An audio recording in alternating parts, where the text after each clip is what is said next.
kind of touching. I can almost go back to time, the 4 years that I did have with her.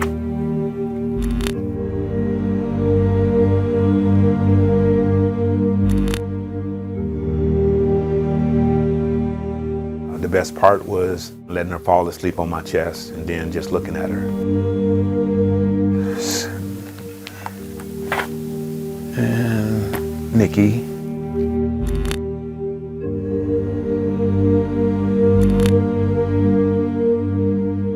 Nikki was the type of person that when you look at her, your heart melted. They both had smiles that was priceless. We kind of drifted our own way, but we also made it a point that no matter what, whoever came in my life, whoever came in her life, that Adrian would always come first.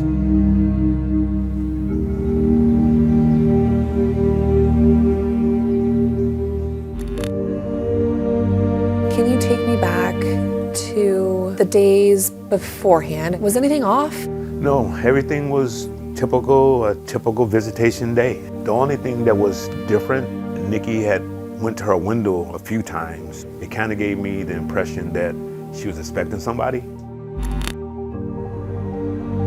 That particular night, that's probably one of my only regrets. My daughter wanted to come home with me that night, and I didn't take her home with me that night. And that's something that I had to live with, the rest of my life.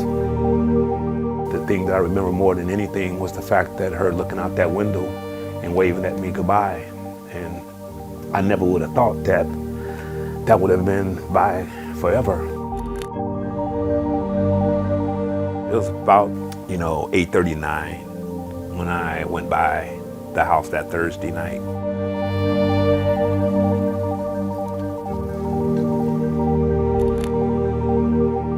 Knocked on the door, didn't hear anything, didn't get an answer. I touched the doorknob and I turned it. It gave way, it opened. All of a sudden I pushed against resistance. When I walked in, I stumbled. I reached down to see what I tripped over. As it turned out, it was my daughter Adrian, and it was her leg. The fact that, I'm getting emotional.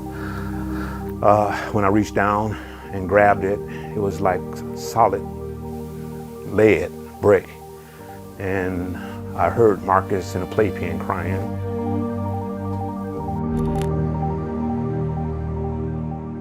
I picked him up,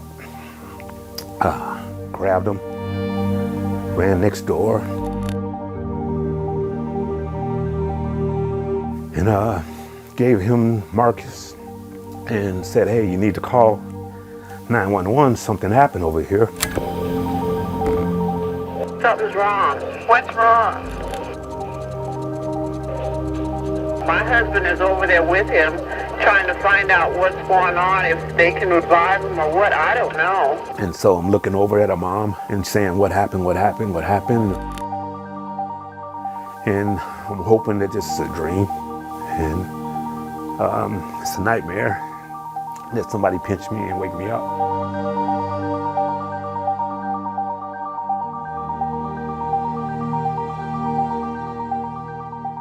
My name is Martin Garland. I'm a detective with the Bremerton Police Department. I think it's likely that there was more than one person involved. He or she came in while they were likely sleeping. We're confident that it's somebody who knew the family. They were likely let into the house by Nikki because she knew them. If she considered you as a friend and somebody she trusted, she would open up the door and let you in. The night the crime happened, Kenny was taken here to the Bremerton Police Department to be questioned. Police looked at him as a person of interest. He was ruled out, and since then, police have looked at multiple people as persons of interest. But here we are more than 30 years later and no arrest in this case. Detective Garland tells me that they believe they're one tip away from solving this. We did receive an anonymous tip from somebody who was intimately involved with the participants in this case.